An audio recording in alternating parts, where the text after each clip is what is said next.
Good evening friends, আমি শঙ্কর নিয়ে চলে এসেছি আরো নিউজের পর্দায় ফের একটা স্পোর্টস নিয়ে ইন্টারেস্টিং আড্ডা।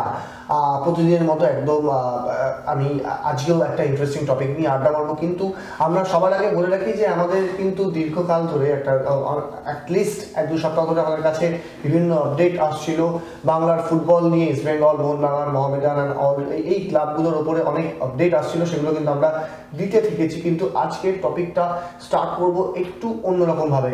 প্রতিদিনের মতো আমার সাথে আজকে আছে আমাদের স্পোর্টস রিপোর্টার মৌতান হোসেন। মৌতান, তোমার স্বাগত আমাদের শোতে। আজকে যে জিনিসটা নিয়ে সবার প্রথম কথা বলবো সেটা হচ্ছে যে এই কোভিড-19 একটা খুব দুর্দশা সৃষ্টি করেছে চারিদিকে, একটা প্যান্ডেমিকের সিচুয়েশন যেখানে সবাই কিন্তু আতঙ্কের মধ্যে দিয়ে বাঁচছেন। সেইখানে দাঁড়িয়ে আইএসএল এর মতো একটা বড় খেলার আয়োজন করা হচ্ছে, যেটা গোয়ায় হওয়ার কথা, মানে অফিসিয়ালি অ্যানাউন্স হয়েছে। তো সেইখানেই একটা খবর এবং একটা আপডেট আছে আমাদের কাছে যে কোভিড-19 কোনো রকমভাবে কি আইএসএলকে মানে করতে, মানে আইএসএল এর ওপর কোনোভাবে কি থাবা ফেলছে। আমি মৌতান তোমার কাছে সরাসরি চলে আসবো। এই টপিকটা কিন্তু আজকে খুব একটা হট টপিক, সেটা হচ্ছে যে কোভিড-19 এর দৌড় বা কোভিড-19 এই প্যান্ডেমিক সিচুয়েশনে দাঁড়িয়ে যেখানে একটা আইএসএল এর মতো একটা বড় খেলা অনুষ্ঠিত হতে চলেছে ভারতবর্ষে, সেখানে দাঁড়িয়ে কি করোনা কোনোভাবে এফেক্ট করছে বা করোনায় কোনো এফেক্ট কি এখন অবধি হচ্ছে? কি আপডেট আছে তোমার কাছে? বেশ এফেক্ট বলতে সত্যি বলতে কি গোটা বিশ্বকেই এই একটা অসুখ এমনভাবে এফেক্ট করেছে যে এটা অতিমারি বা মহামারীর আকার নিয়েছে। আমরা জানি দীর্ঘদিন সবকিছু বন্ধ ছিল, একটু একটু করে সবকিছু খুলতে শুরু করেছে এবং আমরা জানি যে বিদেশের ফুটবলটা অনেকদিন হলো শুরু হয়ে গেছে, কিন্তু এবং ভারতীয় ফুটবল শুরু হওয়ার কথা 15 সেপ্টেম্বর বা তার আশপাশে সেকেন্ড ডিভিশন আই লিগ শুরু হবে এবং আইএসএল আই লিগেরও একটা প্রস্তুতি মোটামুটি শুরু হতে, মানে সবাই মোটামুটি সেই জায়গাটা রেডি করছেন বা প্লেয়ার সাইন থেকে আরম্ভ করে আমরা যে লাস্ট আপডেটস গুলো দিচ্ছি বা যে ঘটনাগুলো ঘটছে আমাদের এখানে সেগুলো ঘটছে। কিন্তু একটা কথা কেউই ভুলছেন না বা বলা যাবে না যে এই কোভিড সিচুয়েশনটা কিন্তু আমাদের দেশে এখনো যথেষ্ট রকমের অ্যাক্টিভ বলা ভালো। যে আমরা যেটা এক্সপেক্ট করেছিলাম, যেটা শুরুতে এক্সপেক্ট করা হয়েছিল যে অগাস্টের থেকে হয়তো ব্যাপারটা ডাউনওয়ার্ড স্লোপিং হবে, কন্ট্রোলের মধ্যে আসতে শুরু করবে, ঘটনাটা কিন্তু সেরকম ঘটেনি। যদিও এর মাঝখানেই আমরা দেখেছি যে গোয়ায় আইএসএল এর ভেন্যু অ্যানাউন্স হয়েছে, কলকাতায় আই লিগ, দ্বিতীয় ডিভিশন আই লিগের ভেন্যু অ্যানাউন্স অলরেডি হয়ে গেছে। তো ফুটবল মাঠ রেডি, তৈরি আর কি খেলার জন্য। কিন্তু এই প্রশ্নগুলো আসছে তার একটা আরো বড় কারণ হচ্ছে যে ভেরি রিসেন্ট যেটা আমরা শুনতে পাচ্ছি যে মোহনবাগানে অলরেডি এবছর সাইন করেছেন ইন্ডিয়ান অ্যারোস থেকে মোহনবাগানে আসা প্রমিসিং ফুটবলার বরিস সিং এর কিন্তু কোভিড-19 পজিটিভ একটা রিপোর্ট এসেছে। তো সেটা একটু হলেও চিন্তার ভাত পেয়েছে, যদিও আমরা জানি টুর্নামেন্ট অনেক দেরি, এবং পাশাপাশি এটাও জানা গেছে যে তার কোনো সিমটম নেই শরীরে, কিন্তু ভাইরাসের উপস্থিতি তার শরীরে পাওয়া গেছে। তো এটা একটু মানে এতটা, হ্যাঁ মানে এত কোনো ভারতের কোনো ফুটবলার, প্লেইং ফুটবলার কাউকে এখনো অব্দি এতটা ওয়েল নোন কোনো ফুটবলারের কিন্তু এই অসুখটার কথা এখনো শোনা যায়নি। কিন্তু Boris Singh is the first one সম্ভবত যার এই অসুখটা সামনে এলো। কাজেই এবং ঠিক এমন একটা সময় সামনে এলো যে সময় সবকিছু প্রস্তুতি একদম তুঙ্গে বলা যায়, বা শেষ মুহূর্তের তুলির টান চলছে আর মাত্র কয়েকটা দিন। ইনফ্যাক্ট নেক্সট মান্থের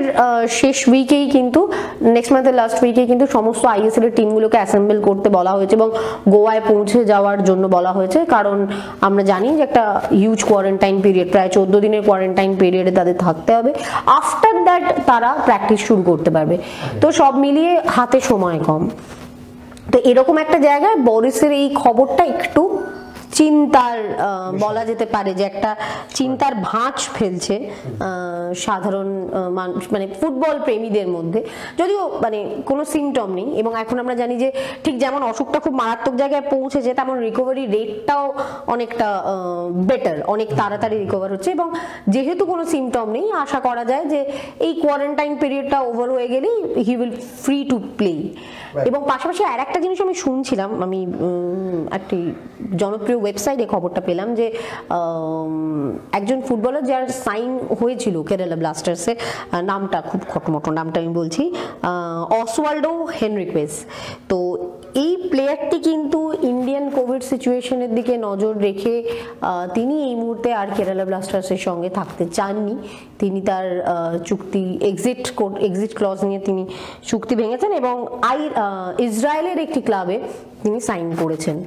তো এটাও একটা খুব ইম্পর্টেন্ট বিষয়, কারণ এখনো আমাদের কিন্তু বিদেশ মন্ত্রক থেকে আতঙ্কিত হওয়া শুরু হয়েছে। আমরা এর আগেও জেনেছি যে অস্ট্রেলিয়ার মতো দেশ তারা কিন্তু মানে তাদের একের পর এক ক্রিকেট সিরিজ বাতিল করেছে। তো সেই রকম একটা পরিস্থিতিতে দাঁড়িয়ে এটা একটু চিন্তার বিষয় শঙ্খ, এবং এই বাতিলের প্রসঙ্গটা বা এই জায়গাটা চলে আসছে। তো এই জায়গাটা আমার মনে হয় একটু ভাবনার জায়গা রয়েছে। এইটা হয়তো মানে যারা আয়োজক এবং ভারতীয় ফুটবলের নিয়ামক সংস্থা যে AIFF তাদেরকেও একটু চিন্তায় ফেলবে।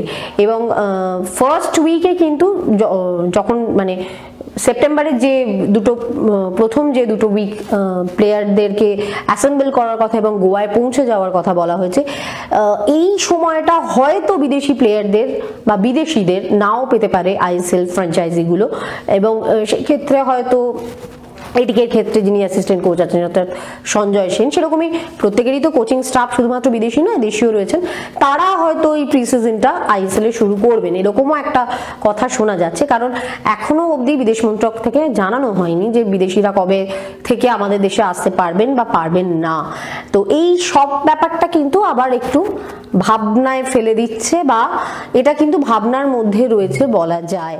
তো এক্ষেত্রে সুরক্ষার জায়গাটা খুব ইম্পর্টেন্ট এবং সেটার উপরেই ডিপেন্ড করবে সবটা। রিভু, সবুজ মেরুন, চ্যাটার্জি, জাদেজা, এই সিচুয়েশনে কি আদৌ ISL টিমগুলো বিদেশি প্লেয়ারদের পাবে? এই প্রশ্নটার উত্তর আমাদের কাছে এখনো পর্যন্ত নেই, এটা বিদেশ মন্ত্রকই বলতে পারবে।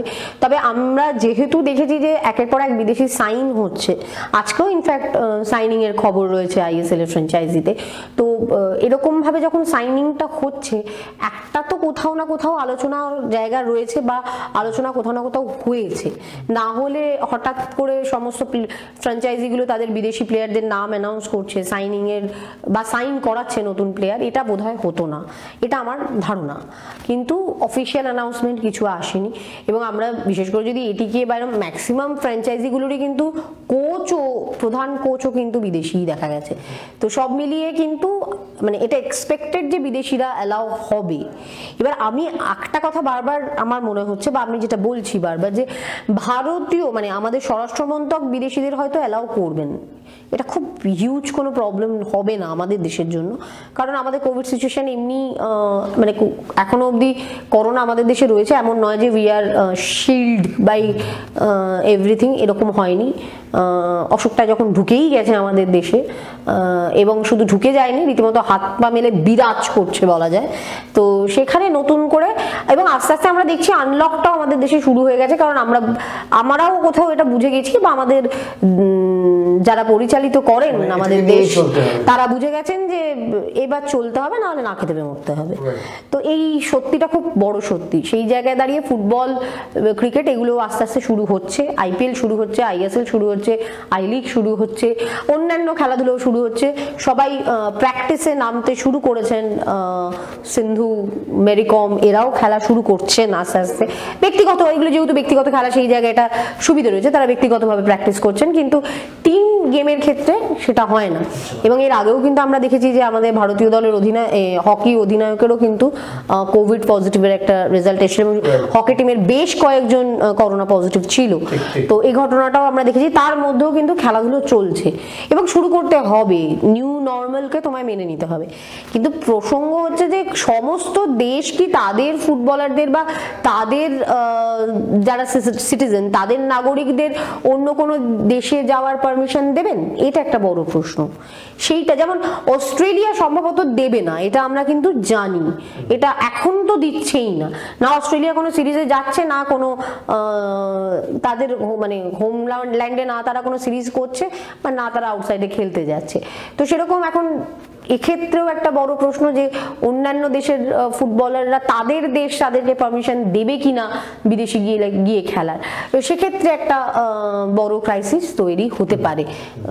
এবং সেখানে ওই সুরক্ষা পদ্ধতিটা খুব গুরুত্ব দিয়ে ভাবতে হবে এবং সেই অনুযায়ী পরবর্তী পদক্ষেপ বা পরবর্তী নাম আমরা জানতে পারবো যে কারা আসতে পারছেন বা পারছেন না। তবে আমার মনে হয় এই ব্যাপারটাও খুব তাড়াতাড়ি জানিয়ে দেওয়া হবে স্বরাষ্ট্র মন্ত্রকের পক্ষ থেকে যে বিদেশিরা আমাদের দেশে এবারের আইএসএল বা আই লিগের টিমগুলোতে জয়েন করতে পারবেন কি পারবেন না। অরিজিৎ সেন ইতিমধ্যে কমেন্ট করেছেন, স্পেনের প্লেয়ারদের জন্য কি স্পেশাল কোনো প্লেনের ব্যবস্থা করতে পারে গভর্নমেন্ট থেকে, কারণ 50% প্লেয়ারের সাপোর্ট স্টাফ এবার স্পেনের আইএসএল এর জন্য। সেটা তো সময় বলবে, কিন্তু জেনারেলি সেটা যদি করা হয় তাহলে আমার মনে হয় না গভর্নমেন্টের পক্ষ থেকে সেটা করা হবে। সেটা যদি করা হয় তাহলে সেটা এফএসডিএল এর পক্ষ থেকে গভর্নমেন্টকে রিকোয়েস্ট করে সেখান থেকে হয়তো একটা চার্টার্ড ফ্লাইট পাঠিয়ে সমস্ত প্লেয়ারদের নিয়ে আসার একটা ব্যবস্থা করা হলো, এটা সম্ভাবনা রয়েছে। কারণ আমরা যখন মৌসুমের শেষে যে প্লেয়াররা যখন যে যার নিজের দেশে ফিরেছেন, আমরা কিন্তু দেখেছি সেই সংশ্লিষ্ট দেশ থেকে ফ্লাইট পাঠানো হয়েছে এবং এখান থেকে সমস্ত প্লেয়ার, সে কিবু ভিকুনাই হন বা যারা অন্যান্য স্প্যানিশ প্লেয়ার যারা ছিল, এবং তারা প্রত্যেকেই কিন্তু সেই সমস্ত সময় মিট করেছেন একটা মিটিং পয়েন্টে এবং সেখান থেকে সেই ফ্লাইট তাদের দেশে নিয়ে গেছে। যে কারণে ইনফ্যাক্ট পাপা বাবাকারার ক্ষেত্রে দেখেছি আমরা অনেকটা দেরি হয়েছে, কিছুদিন আগে তিনি দেশে ফিরেছেন, তো সেই দেশ ব্যবস্থাটা করেছে। এখানে যেটা হতে পারে যে এফএসডিএল এর পক্ষ থেকে সংশ্লিষ্ট দেশকে রিকোয়েস্ট করা হলো এবং তারা ব্যবস্থা করলেন, সেখানে এখানে এই হয়তো এক্সপেন্ডিচার হোক বা এইরকম একটা নেগোসিয়েশন কিছু হবে, সেটা এখান থেকে দেওয়া হবে, এরকমই একটা কিছু হওয়ার সম্ভাবনা থাকতে পারে। আবার যদি কোনো প্রবলেম স্পেনের এবং ভারতের না থাকে যাত্রী আদান প্রদানের ক্ষেত্রে, তাহলে তারা নর্মালি যেভাবে আসেন সেইভাবেই আসবেন, সেটা সময় বলবে। এখনই এটা মানে it's too early to say যে এটা করা হবে কি হবে না, এরকম কোনো ইনফরমেশন নেই। বিনায়ক দেব জানাচ্ছেন, as a medical person who is dealing with COVID-19 situation, the medical security bubble needs to be created and SOPs before this tournament can take place. I have been asked by IFA to start the process of creating the medical security bubble and ways to implement the SOPs.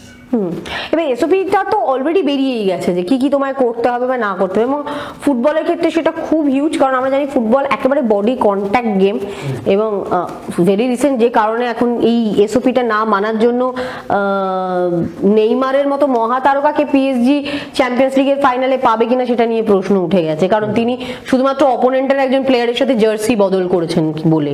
তো সেলিব্রেশনের নিয়ম বদলে গেছে বিশ্ব ফুটবলে,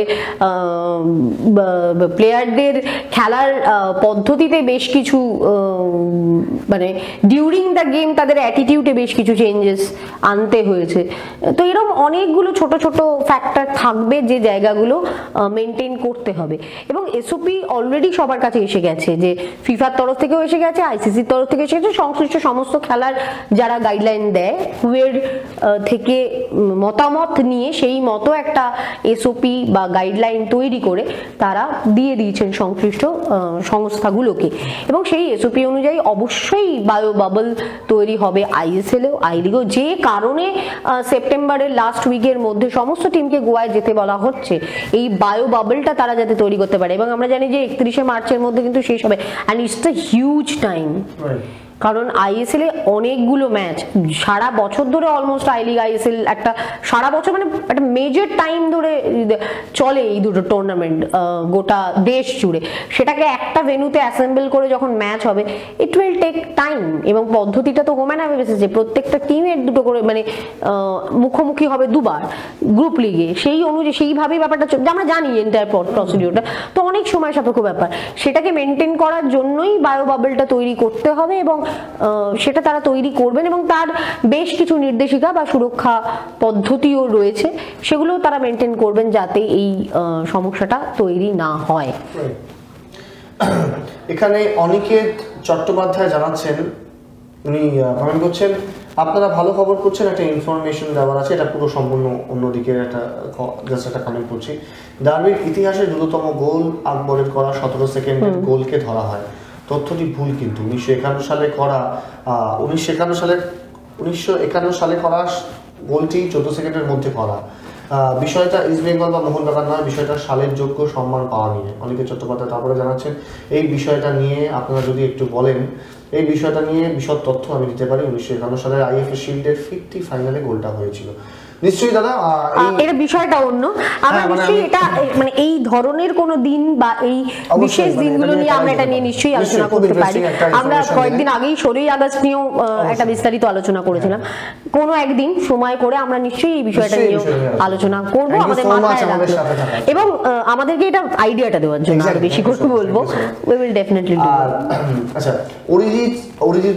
অরিজিৎ সেন জানাচ্ছেন second division I লিগের ISL এর টিমগুলো reserve team নামায়, এবারে কি সেটা হচ্ছে সেকেন্ড ডিভিশন আই লিগের জন্য? এটা এখনো সেকেন্ড ডিভিশন আই লিগের ফিক্সচার না পেলে বোঝা যাবে না। তবে একটা যেটা জানা যাচ্ছে যে যেহেতু সিঙ্গেল ভেন্যুতে হবে, সেক্ষেত্রে কিন্তু প্রত্যেকটা জোন থেকে খুব সিলেক্টেড টিমই কিন্তু এবার সেকেন্ড ডিভিশন আই লিগে খেলবে। যে কারণে আমরা প্রথম থেকে বলছি যে মোহামেডানের বা ভবানীপুরের একটা বড় চান্স রয়েছে আই লিগ কোয়ালিফাই করার, কারণ এবার কম্পিটিশনটা একটু অন্যরকম, জাস্ট 7-8টা ম্যাচের ব্যাপার। সেক্ষেত্রে রিজার্ভ টিম থাকবে কিনা এটা একটা বড় প্রশ্ন। ফিক্সচার পেয়ে গেলে সেটা আমরা জেনে যাব। টিল নাও এখনো তো কোনো ফিক্সচার আমাদের হাতে এসে পৌঁছায়নি, সম্ভবত নাও থাকতে পারে রিজার্ভ টিমগুলো এই বছর, বিকজ সিঙ্গেল ভেন্যুতে খেলা। একদমই। সম্রাট চক্রবর্তী বলছেন খুব ভালো মৌতান ঘোষাল, থ্যাংক ইউ। অরিজিৎ সেন আবার জানাচ্ছেন ইস্ট বেঙ্গলের ইনভেস্টর বা স্পন্সরের ব্যাপারে কোনো নিউজ আছে কি, নাকি ইনভেস্টর আবার হিম ঘরে চলে গেছে? অ্যাকচুয়ালি ইনভেস্টরের নিউজ তো আমরা দিইও নি কখনো, মানে কখনো ফাইনালাইজ হয়নি, আমাদের কাছে যতটুকু ছিল সেটুকুই বলেছিলাম। এখনো অবধি আমি আবারও বলছি, আজ নতুন করে কোনো ইনফরমেশন নেই। আমি গতকাল পর্যন্ত ইস্ট বেঙ্গলের অন্যতম শীর্ষকর্তার সাথে কথা বলেছি এবং তিনি জানিয়েছেন যে ইনভেস্টরের সাথে তাদের কথা চলছে, কিন্তু সেটা কবে হবে তার কোনো দিন এখনো অবধি ফাইনালাইজ হয়নি অ্যানাউন্সমেন্টের, এইটুকুই তিনি আমাদেরকে বলেছেন। এবং বিহাইন্ড দ্য সিন যদি চলে ব্যাপারটা, নিশ্চয়ই কোনো না কোনো আলোচনা চলছে, কিন্তু সেটা খুব পাকাপোক্ত জায়গায় গেছে এরকম কোনো ইনফরমেশন আমার কাছে নেই। এবং এটাও ফ্যাক্ট যে আইএসএলও তাদের তো ধীরে ধীরে পা বাড়াচ্ছে, তাদের স্টেপ একটা একটা করে তারা নিচ্ছে। সেক্ষেত্রে সময় ইস্ট বেঙ্গলের হাতে কতটা আছে সেটাও তাদেরকে হিসেব করতে হচ্ছে। কাজেই সব মিলিয়ে নেই কোনো আপডেট বেসিক্যালি ইস্ট বেঙ্গলের ইনভেস্টর নিয়ে আজ এই মুহূর্তে নতুন কোনো তথ্য আমাদের কাছে নেই। আমি জাস্ট একটা কথা জিজ্ঞাসা করি, আমরা আইএসএল এ করোনার একটা এই বিষয় আইএসএল এবং করোনার এটাকে নিয়ে আলোচনা করলাম, কিন্তু এক্স্যাক্টলি খুব ছোট করে তুমি যদি বলো মোতান, সেটা হচ্ছে কি কি মেজারমেন্ট দেওয়া হচ্ছে, তার কারণ হচ্ছে আইএসএল হবে এই বছর এবং গোয়াতে হবে, সেটা অফিসিয়ালি অ্যানাউন্স হয়ে গেছে। আমি শুধু জিজ্ঞাসা করতে চাই এবং জানতে চাই তোমার কাছে এবং দর্শকদের জানাতে চাই, সেটা হচ্ছে এক্স্যাক্টলি কি কি মেজারমেন্ট নেওয়া হচ্ছে, তার কারণ হচ্ছে মেজারমেন্টটা কিন্তু এখন লাস্ট অপশন এবং আলটিমেট অপশন হয়ে দাঁড়িয়েছে। দেখো, প্রথম কথা হচ্ছে প্লেয়ারদেরকে একদম বেঁধে ফেলা, এই ব্যাপারটা সবার আগে, বাইরের সাথে কোনো কন্ট্যাক্ট তো সেই সময় থাকবে না। তো এই প্লেয়ারদের যে কারণেই আরো বেশি করে সেপ্টেম্বরের লাস্ট উইকে চলে যেতে বলা হচ্ছে, এবং তারা যাওয়ার আগে ডেফিনেটলি তাদের কোভিড টেস্ট হবে, তারা নেগেটিভ প্রুফ করে তবেই টিমের সাথে জয়েন করবেন। এবং আফটার দ্যাট অন্যান্য সময় যেটা হয় যে প্লেয়ার অনেক ফ্রি থাকেন, ম্যাচ টাইম, ম্যাচের আগের দিন, ম্যাচের পরে বা ম্যাচের দিন তারপর অবধি এইটুকু তাদের বন্ডিং থাকে। বাকি সময়টা তারা টুকটাক বেরোনো, শপিং, ব্লা ব্লা, মানে যেটা একটা নর্মাল মানুষের লাইফে যেগুলো লাগে সেগুলো তারা করে থাকেন। এবার কিন্তু এই জায়গাগুলোয় খুব স্ট্রিক্ট একটা রেস্ট্রিকশন থাকবে, যখন তখন বেরোনো বা কোথাও বেরোনো এরকম কোনো পারমিশন থাকবে না। মানে ফুটবলারদের জন্য সত্যি খুব চাপের, কারণ ভীষণ একটা মেন্টাল চাপ তৈরি হবে, এটা খুব স্বাভাবিক ফুটবলার কেন যে কোনো প্লেয়ারের জন্য। বাট অ্যাকচুয়ালি যেহেতু এই মুহূর্তে দাঁড়িয়ে সবাই আমরা কোথাও কিন্তু এটার সাথে অ্যাকোমোডেটও করে ফেলেছি অনেকটা, বাড়িতে থাকাটা, হ্যাঁ মানে গত ধরে নিই যদি আমি মার্চের ওই লাস্ট উইক থেকে আর জুনের ফার্স্ট উইক অবধি ওই দম বন্ধ করে থাকাটা আমরা কোথাও একটা অ্যাডপ্ট করেছি, সেটাই হয়তো আবার দেখা যাবে। সেটার জায়গায় জায়গায় আরো বেশি জোর দেওয়া হবে। মাঠে বেশ কিছু পরিবর্তন থাকবে, দর্শক তো থাকছে না, এটা মোটামুটি ফাইনালাইজড। শেষ মুহূর্তে যদি সত্যি একদম করোনার প্রভাবটা কমে যায় তাহলে হয়তো দর্শক এলাও হতে পারে, কিন্তু সে সম্ভাবনা মনে হয় না থাকবে। মানে এতটা রিকভার করে যাবে যে দর্শকরা খেলা দেখতে যেতে পারবেন, সেই সম্ভাবনা কতটা আমার প্রশ্ন আছে সেটা নিয়ে। কাজে দর্শক শূন্যই ধরে নেওয়া যায়। আমি একদম শোয়ের শেষে পৌঁছে গেছি আমরা। আমি জাস্ট লাস্ট কোয়েশ্চেন হিসাবে তোমার থেকে এটা জানতে চাইবো, সেটা হচ্ছে যে, এবং সব অনেকেরই জিজ্ঞাসা আছে, সেটা হচ্ছে যে আইএসএল এর এক্স্যাক্টলি এই সময় দাঁড়িয়ে কি আপডেট আছে? হ্যাঁ, অবভিয়াসলি আমি আইএসএল এর আপডেটেই যাব।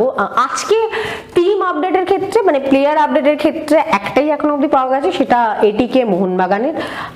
এটিকে মোহনবাগান তাদের ডিফেন্ডার কার্ল ম্যাকহগের সঙ্গে আরও 1 বছরের জন্য চুক্তি রিনিউ করেছেন এবং সেই অ্যানাউন্সমেন্টটা আজকে এসেছে। গত বছরও অত্যন্ত মানে দলের সাথে তিনি ছিলেন, বাট পুরো মরশুমটা খেলতে পারেননি। সেই জায়গা থেকে তারও একটা মানে বিবৃতি পাওয়া গেছে যে তিনি মুখে আছেন এবছর ভালো পারফর্ম করার জন্য। এই অ্যানাউন্সমেন্টটা এখন অবধি আছে।